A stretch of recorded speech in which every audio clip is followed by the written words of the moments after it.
आदित्य का गुस्सा और अबीरा की घबराहट चैप्टर 19 चलिए शुरू करते हैं।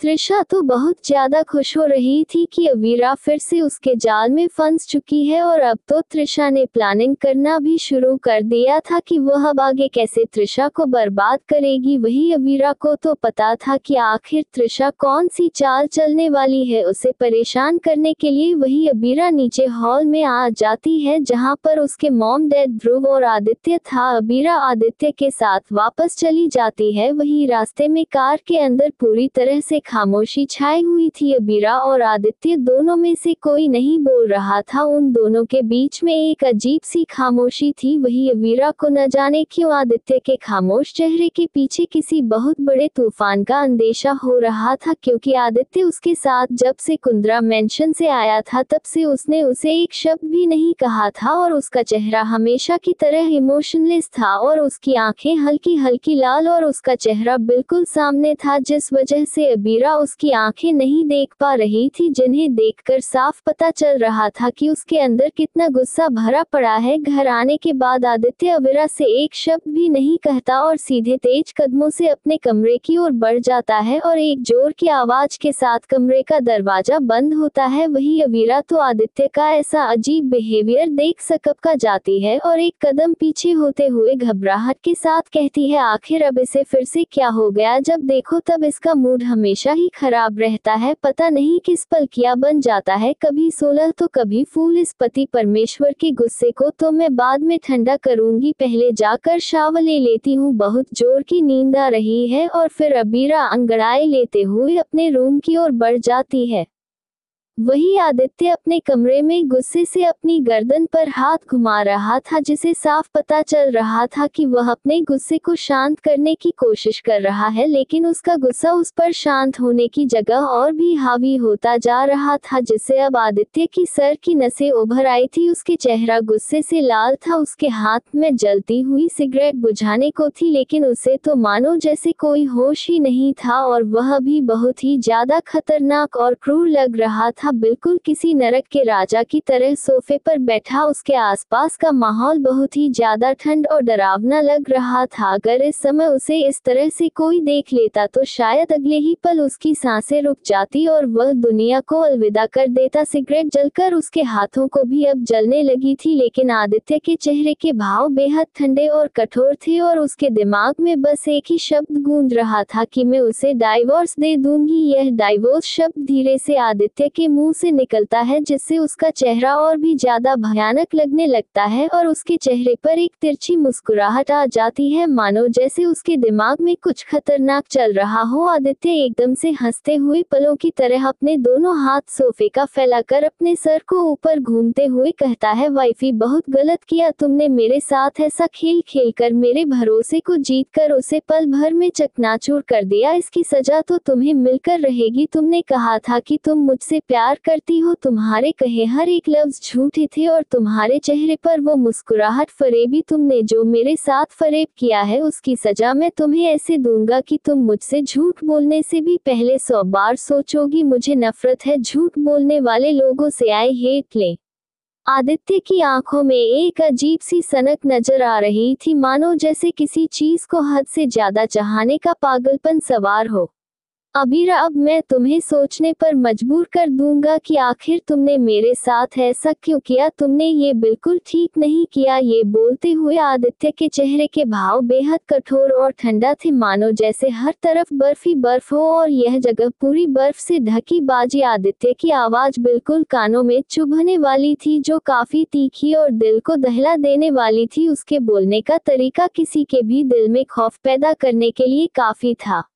वही है वीर वॉशरूम से नहाकर वापस आती है। उसकी गोरी सफेद स्किन गर्म पानी से नहाने की वजह से हल्की गुलाबी हो गई थी और उसका चेहरा हल्का हल्का लाल था, बिल्कुल किसी खिले हुए गुलाब की तरह बेहद खूबसूरत। अबीरा ने लापरवाही से अपने शरीर पर अभी बस एक टॉवल ही लपेट रखा था, जिसकी वजह से वह टॉवल उसकी थाई तक आ रहा था और उसकी खूबसूरत टांगे काफी ज्यादा आकर्षक लग रही थी। अभी अपने गीले बालों को टॉवल से सुखाते हुए मस्ती में गाना गुनगुनाते हुए आ रही थी। मेरे सया सुपरस्टार, मेरे सया सुपरस्टार। मैं तो फैन हुई उनकी, मेरे सया सुपरस्टार। अवीरा अपनी ही धुन में गम थी और ऐसे ही मस्ती से चलते हुए वह कबाड़ के पास आ जाती है और अपना नाइट सूट निकाल बेड पर फेंकते हुए अपने बालों से लिपटा टॉवल निकाल एकदम से हवा में उछलते हुए सोफे की तरफ फेंकती है और फिर वह अपने बदन से टॉवल निकालना ही वाली थी कि तभी उसे एहसास हुआ कि जैसे कोई उसे देख रहा हो, जिससे अबीरा का हाथ एकदम से अपने टॉवल पर काश जाता है और चेहरे पर बेतहाशा गुस्सा उभर आता है और वह गुस्से से अपनी आंखें सिकुड़ते हुए एकदम से पलट कर देखती है कि आखिर किसकी हिम्मत हो गई उसके कमरे में आने की। लेकिन जैसे ही अबीरा सोफे पर बैठे शख्स को देखती है तो उसके चेहरे का रंग एकदम से काला पड़ जाता है और उसके चेहरे पर घबराहट की लकीरें उभर आती है, जिससे उसकी पकड़ अपने आप ही अपने टॉवल पर ढीली हो जाती है, क्योंकि सोफे पर कोई और नहीं आदित्य बैठा था और वह अपनी जानलेवा नजरों से बस अबीरा को ही देख रहा था। जब से वह वॉशरूम से बाहर निकली थी उसकी वह अजीबोगरीब हरकतें, लेकिन फिर भी आदित्य के चेहरे के भाव अभी भी बिल्कुल बेहद सर्द और ठंडे थे। वही अवीरा मन ही मन घबराते हुए खुद में बड़बड़ा रही थी, आखिर यह यहाँ क्या कर रहा है और यह कमरे में कैसे आया? मैंने तो कमरे को लॉक किया था, तो यहाँ क्या कर रहा है? अबीरा अपने मन में डर और घबराहट को छुपाते हुए सोच रही थी, लेकिन वही भूल चुकी थी कि वह अभी किस कंडीशन में है। वह जैसे ही अपने लड़खड़ाते हुए कदमों को पीछे करती है कि तभी एकदम से उसके बदन पर बंधा हुआ टॉवल, जो पहले से ही ढीला हो चुका था और अबीरा की पकड़ भी उस पर कम थी, और वह एकदम से नीचे गिर जाता है। और यह सब क्यों अचानक से हुआ था कि अबीर को खुद को संभालने का एक मौका तक नहीं मिला था और वह जल्दी से घबराते हुए एकदम से अपने दोनों हाथ से अपनी बॉडी कवर करने लगती है। वही आदित्य की नजरें अभी भी अबीरा पर ही टिकी हुई थी। वह उसकी पूरी बॉडी को ऊपर से नीचे तक अपनी ठंडी गहरी आंखों से स्कैन कर रहा था, जिससे उसके चेहरे के भाव एक एक पल में बदल रहे थे और उसके दिमाग में क्या चल रहा है वह तो उसके चेहरे को देखकर कहीं पता ही नहीं चलता था। वही अबीरा शर्म से पानी पानी हो चुकी थी, क्योंकि वह बहुत ही बुरी ऑकवर्ड पोजीशन में पहुंच चुकी थी आदित्य के सामने, और साथियों से घबराहट भी हो रही थी कि आदित्य कहीं उसे गलत ना समझे कि उसने ये सब जानबूझकर तो नहीं किया है। अबीरा जल्दी से अपने टॉवल को पकड़ संभालते हुए खुद को कवर करती है, क्योंकि बेचारी की हालत तो वैसे ही बहुत ज्यादा खराब हो रही थी, ऊपर से आदित्य की ऐसी नजरें। इसके बाद तो अबीरा को अब समझ ही नहीं आ रहा था कि वह क्या करे, क्योंकि आदित्य उसके बिल्कुल सामने था और अभी जो हुआ था उसे अबीरा कैसे एक्सप्लेन करे। आदित्य की कठोर और सर्द आवाज अबीरा के कान में खंजर की तरह चुभती है, अगर तुम्हारा अब यह अंग प्रदर्शन खत्म हो गया हो तो मेरे पास आओ। अबीरा की आंखें एकदम से छोटी हो जाती है उसने, क्योंकि उसने कभी नहीं सोचा था कि आदित्य उसे इस तरह से बात करेगा, क्योंकि आदित्य के बात करने का तरीका बहुत ही ज्यादा बुरा था।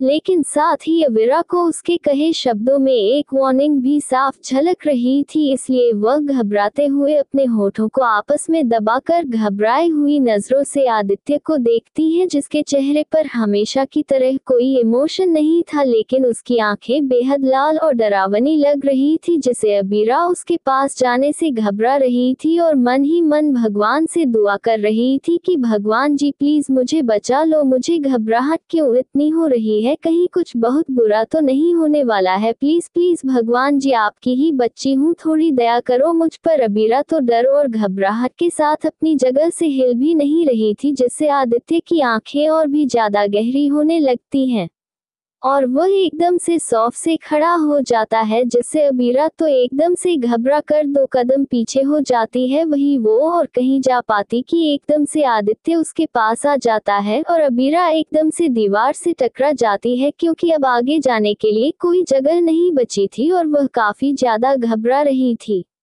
वहीं आदित्य अबीरा के बेहद करीब खड़ा था, उसके आसपास से बहुत ही डरावना ऑरा निकल रहा था।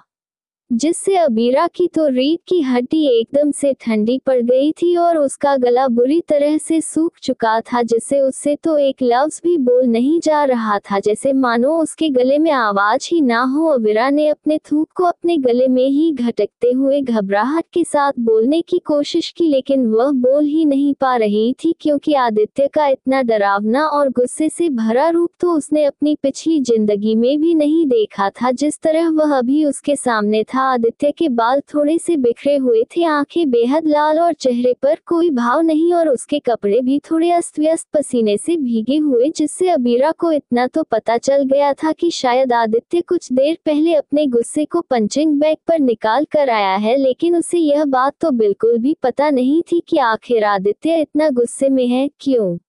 अबीरा के सोचने समझने की शक्ति पूरी तरह से खत्म हो चुकी थी और उसके दिमाग में बस एक ही लफ्ज आ रहा था कि इस बस प्यार से ही ठंडा किया जा सकता है, जिसे अबीरा बड़ी ही मुश्किल से हिम्मत करके आदित्य को अपनी कपकपाती हुई आवाज में कहती है, हस्बैंड। उसके आगे वह कुछ बोल पाती कि तभी एकदम से आदित्य अपने चेहरे को अबीरा की गर्दन पर रगड़ते हुए सर्द लहजे में बिल्कुल किसी साइको की तरह कहता है, you loves me wifey, yes या नो।